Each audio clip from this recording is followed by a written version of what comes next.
결론적으로 제대로 된 수익 범위를 잡으려면 그래도 시가총액 1조 이상짜리 이런 종목의 기준에서 수급이 들어오면서의 흐름으로 이게 공매도 상환이나 대차 상환이라고 하기에는 너무 많은 수급이 단기간에 들어온 거죠. 네? 2월 17일 날 지분신고 5.01%. 그러고 나서 3월 11일 날 금요일 날 또 지분신고 또 다른 데서 5.05%. 그러고 나서 3월 21일 날 JP모건에서 또 지분신고 5%. 지분신고만 3번 나온 거예요. 그런데 조만간에 추가적인 지분신고가 나올 수밖에 없죠. 빠르면 내일이라도 나올 수 있습니다. 18일 날 편입한 지분에 대해서 빠르면 내일이라도 나올 수 있고요. 늦어지면 뭐 이번 주 혹은 다음 주에 나올 가능성이 높죠. 안내배 지분을 12% 수준을 잡아간 쪽 골드만삭스 창구를 통해서 단일 창구에서 다 가져갔으니까 12% 지분 신고 나올 겁니다. 안내배 대주주 지분이 안철수 대주주, 1대 대주주 안철수 대주주 18%, 동그라미 재단이 9.99%. 그런데 외국인들이 최근에 3월 14일부터 5거래일 동안에 잡아간 게 10% 이상. 그리고 추가적으로 월요일에 또 추가적으로 1% 수준의 매집. 손바뀜은 뭐 그 이상이에요. 손바뀜은 12% 이상의 손바뀜이 있었습니다.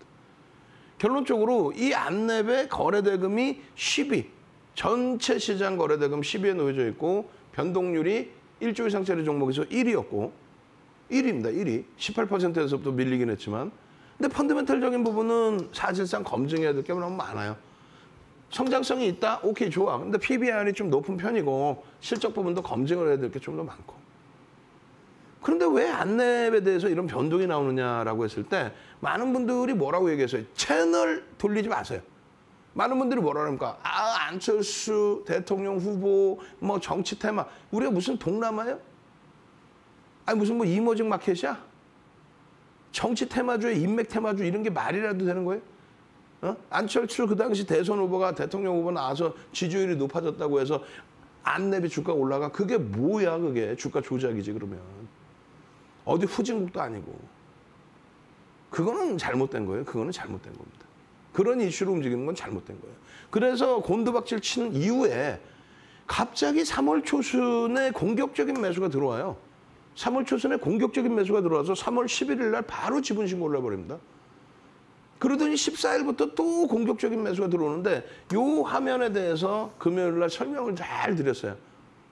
어디에서도 얘기 안 하는 내용을 윤정도가 설명을 드렸죠. 뭐라고요? 구글이 사이버 보안업체 맨디언트를 6조 7천억에 매수했다. 이거 굉장히 중요한 겁니다. 이 별 5개 쳐야 돼요. 굉장히 중요한 내용입니다. 무슨 내용이냐면은 이거를 MS사가 인수를 하려고 했는데 구글이 툭 튀어나와서 구글이 인수를 합니다. 그래서 우크라이나 사태 때의 전장 관련된 그런 내용뿐만 아니라 사이버 보안이 더더욱 강조가 되는 그런 상태가 됐단 말이에요. 사이버 보안이. 그렇게 되면서 이 맨디언트라는 업체를 MS가 아닌 구글이 인수를 했다. 그런데 그 와중에 안내배 주식을 영국 자산운용사가 5% 지분씩 올렸다. 뜬금없이. 그 와중에 3월 11일 날 요 지분신고 이전을 확인해 봤더니 5% 지분신고가 지난해 말이었는데 결국 이제 2월 17일 날 지분신고 나오는 부분이 있어요. 거기에 이제 백지신탁 관련된 내용이 있는 거죠. 백지신탁에 관련된 내용도 잘 보셔야 되는데 일단은 어찌됐든 제일 중요한 부분은요. 5거래일 동안에 외국인 지분이 9.9% 10% 늘었어요. 10%. 101만 주. 이건 잘못된 기사예요. 사실은. 101만 주가 늘어납니다. 5거래일 만에. 101만 주가 늘어나고 그게 2대 주주 9.99% 동그라미 재단 그게 아니고 골드만삭스를 통해서 12% 수준의 단일 계좌에서 5거래일간이 아니고 하루에 마감 때 하루에 이거는 이제 우리가 보도자료 내용을 우리 직원분이 정리를 해놓은 거예요. 윤정도가 제일 정확해. 세상에서 제일 정확한 건 윤정도예요. 단일 외국인 계좌 누구요? 골드만삭스에서 골드만삭스. 그럼 미국의 2대 IB죠. 그 2대 IB 투자은행에서 116만 9,600주? 거의 뭐 하여간에 이 120만 주 수준의 동시효과 체결 물량 형성을 합니다. 그렇게 되면서 12% 수준을 매집해. 그러면서 2대 주주가 됐다는 거예요. 그 앞전에 메릴 린치가 20만 주를 팔아요. 언제? 16일 날, 수요일 날. 메릴 린치가 20만 주를 팔아서 주가가 8% 곤두박질 칩니다. 근데 거기서 되돌려요. 윤종도 뭐라 했어요? 저점 대비 2%, 3% 돌리면 편입 기준 설정할 수 있다. 손절 잡아놓고. 왜? 11일과 14일 날 전량 차익 실현을 했었으니 16일의 기준에서는 가벼운 마음으로 8% 밀려내렸다가 돌릴 때 떨어지는 칼날을 잡는 게 아니라 돌릴 때 편입할 수 있다. 메릴 린치가 20만 주를 파는데 그 앞전에 매수가 지속되게 들어왔던 JP모건, 모건 스탠리가 그걸 다 사고 꼬리 달고 돌려버린 거예요. JP모건과 모건 스탠리가 4거래일, 5거래일 동안에 편입한 게 80만 주, 8%를 편입합니다. 8%를 편입한 거를 골드만삭스에게 금요일 날 한 방에 마감 동시효과에 다 돌려요. 1000만 주짜리 종목인데 마감 동시효과에 120만 주가 터져요. 1000만 주짜리 종목인데 마감 동시효과에 120만 주 터지면서 주가가 소폭 더 올라가죠. 2% 정도, 4% 정도 더 올라갑니다. 4% 올라간 게 문제가 아니고 1000만 주짜리 왜 종목 하나에 하루에 12%의 매수가 동시효과에 들어온다. 그거는 상상을 초월해. 윤정도는 기억이 안 나요, 그런 게. 하루에 12% 신고된 블록들도 아니고 하루에 12%가 그냥 마감 동시효과에 자전거래가 아니라 서로 다른 쪽에서 뭐 계약된 내용의 물량을 전달을 한 거죠. 어찌됐건 그렇게 해서 들어온 거예요. 근데 이 부분에 대해서 여러분들이 잘 생각을 하셔야 됩니다. 자, 일단은 먼저 첫 번째 생각하셔야 될 부분이 백지 신탁 제도, 주식 백지 신탁. 그러니까 4급 이상의 공무원이 됐을 때 내가 가지고 있던 가족들 합산 지분이 아니라 3천만 원 이상의 주식은 매도를 해야 된다. 매도를 해야 된다. 그 규모가 크거나 부담이 될 경우에는 백지 신탁을 해야 된다. 백지 신탁에 맡기는 순간 이 지분을 갖고 있던 쪽은 전혀 관여를 할 수 없다. 매수나 매도에. 그런데 만약에 업무에, 그러니까 그 공무원이 되더라도 공무원 관계된 일과 전혀 관계없는 회사라면은 굳이 무조건적으로 매도하지는 않습니다. 무조건적으로 매도, 그건 말도 안 되는 거죠. 무조건적으로 매도하지는 않아요. 어쨌든 그 논란을 떠나서 일단은 안철수 그분께서 뭐라고 불러야 될지 모르겠어요. 어쨌든 안철수 전 안랩 대표이사 대주주, 안철수 대주주 분이 국무총리를 수락을 해서 뭐 국무총리가 만약에 된다라고 가정을 하면 일단 백지신탁이 되는 거고 그 물량이 이제 매각이 된다라는 가정을 일단 하자는 거죠. 그러니까 60 영업일이니까 3달 정도의 매각을 해야 되고 매도를 해야 되고 장내 매도를 하면 18% 지분 때문에 주가 깨질 수 있기 때문에 그래서 블록딜로 넘길 가능성이 높아요. 블록딜로. 그러면 잘 생각해 보자는 거예요. 블록딜로 넘기기에 앞서서 아직 뭐 확정된 건 없는데 지분 신고들이 이렇게 나옵니다. 2월 17일, 3월 11일 5%씩 각기 다른 쪽에서 지분 신고가 나오고요. 그리고 나서 JP모건이 17일까지 편입한 거에 대해서 지분 신고를 하는데 이 부분은 그대로 골드만삭스에 넘어갔잖아요, 사실상. 그래서 이건 의미가 없고 다시 지분 신고 나올 가능성이 있어요. JP모건이 다 팔았다. 그다음에 골드만삭스가 12% 수준을 샀다. 그리고 월요일 날 골드만삭스가 추가 매수를 7만 주를 위로 쏴버립니다. 그래서 18%를 간 거예요. 그런데 이 물량이 잘 보세요. 여기 보시면은 이제 120만 주가 마감 동시효과, 1000만 주짜리의 12% 상상을 초월하는 물량. 이렇게 체결되면 당연히 월요일 날 또 봐야죠. 야간 교육 22시 30분에 야간 교육에 다 해드렸고 일요일 20일씩 교육에 다 해드렸고 오늘 개장 전에 불기둥 종목입니다 해서 개장 전에 딸랑 5종목 2,400개에서 5종목 올려드렸는데 다 잡아드렸고 결국은 오늘 강보합 출발에 4% 갭상승인가요? 거기서부터 5%? 거기서부터 쭉 당겨서 18%까지 가버리잖아요. 그러면 이 12%의 편입의 기준점에 설정보면 누가 된 것이냐라고 했을 때 나와봐야 알겠지만 첫 번째 적대적 M&A를 얘기를 해요. 적대적 M&A. 그런데 적대적 M&A가 맞다라고 한다면 변동성은 어마어마하게 커질 겁니다. 이건 공매도 상황이나 대차 상황이 아니에요. 넉넉히 보시고만 계시지 마시고 QR코드 찍고 지금 입장하시라는 얘기예요. 이런 안내 금요일 날 방송을 해드린 종목도 놓치시면 어떻게 노란톡에 계셔서 잡아내서 수익을 내셔야지. 시가총액 1조 이상짜리 종목에. 지금 이거를 윤정두가 정치 테마주야 국무총리가 되니까 주가 오를까? 그럼 주가 조작이라고 그랬잖아요. 그게 아니라 외국계에서 때려 사는데 그게 적대적 M&A냐라고 했을 때 그렇게 되면 변동성 위로 확장이 됩니다. 그런데 지금의 흐름을 보면은 적대적 M&A가 아닐 수도 있단 말이야. 무슨 얘기냐? 두 번째 기준은 백기사 역할의 기준도 나올 수 있어요. 무슨 얘기냐면 MS사가 보안업체를 인수하려는데 구글에 뺏겨버립니다.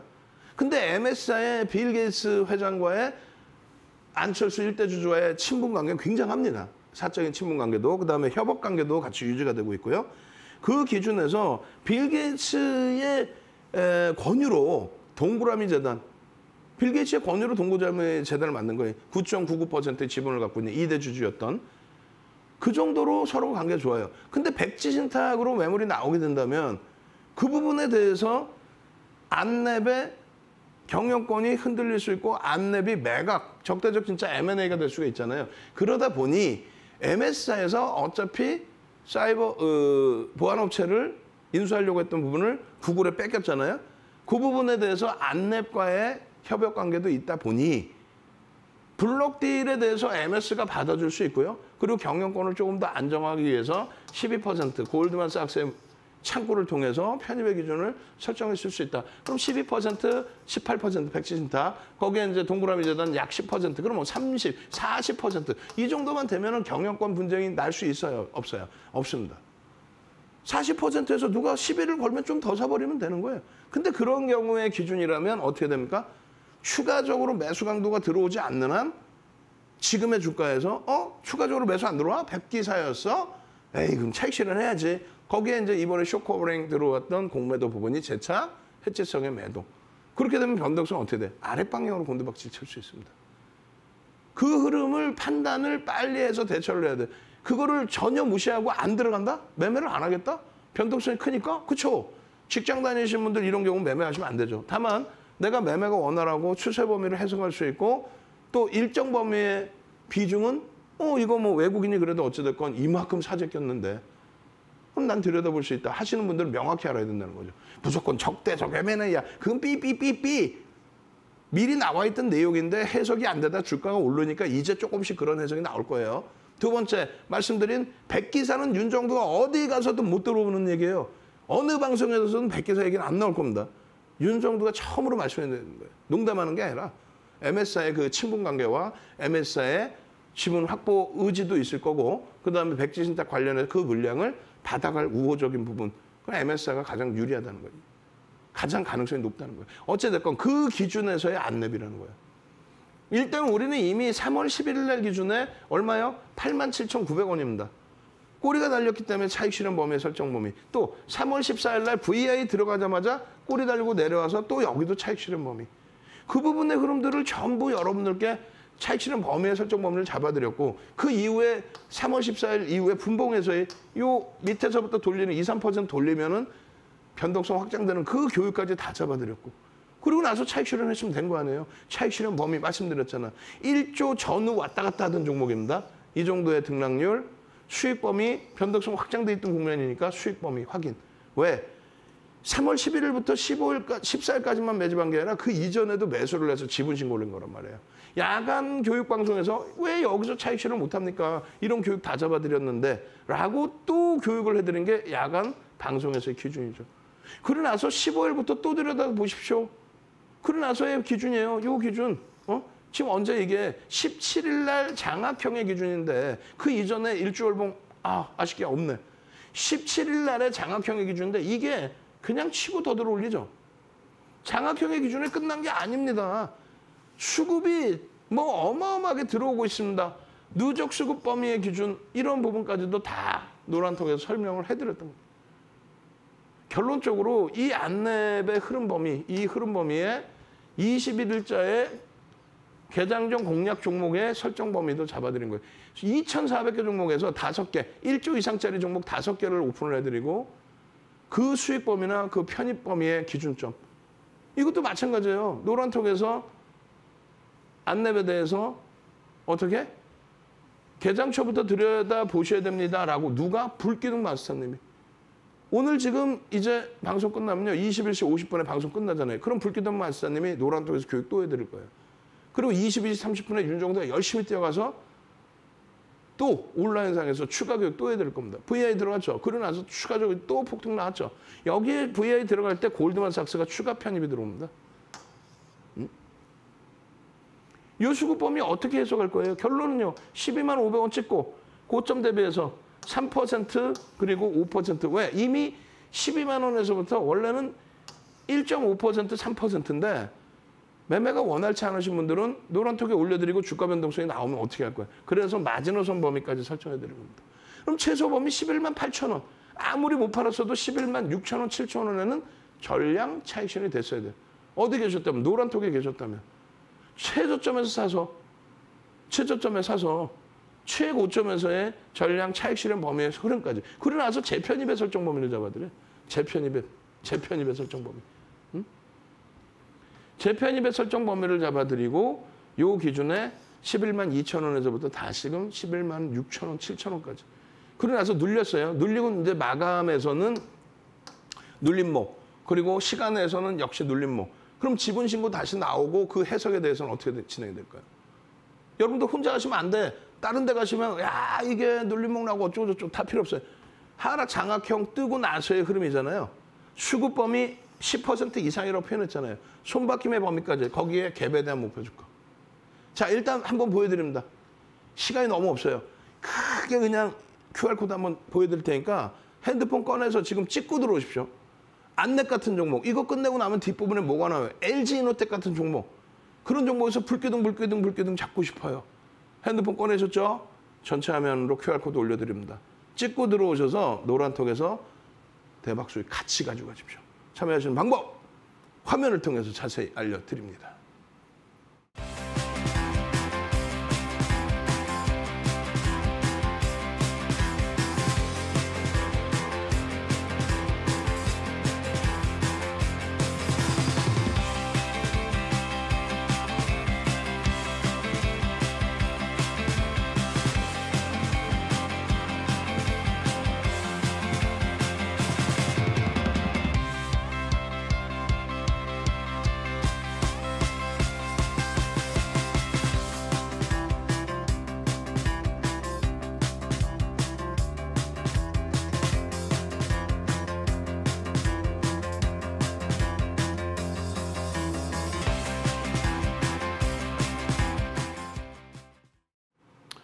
양봉의 이 흐름을 전체적으로 깨고 내려갔기 때문에 캔들의 패턴상으로는 여기서 무조건 차익 실현이 되는 거예요. 우리는요.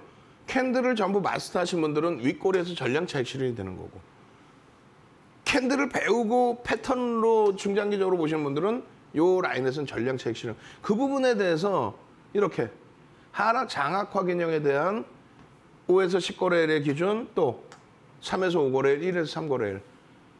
지금 시간이 도저히 없잖아요. 넘깁니다. 어떻게 한다고요?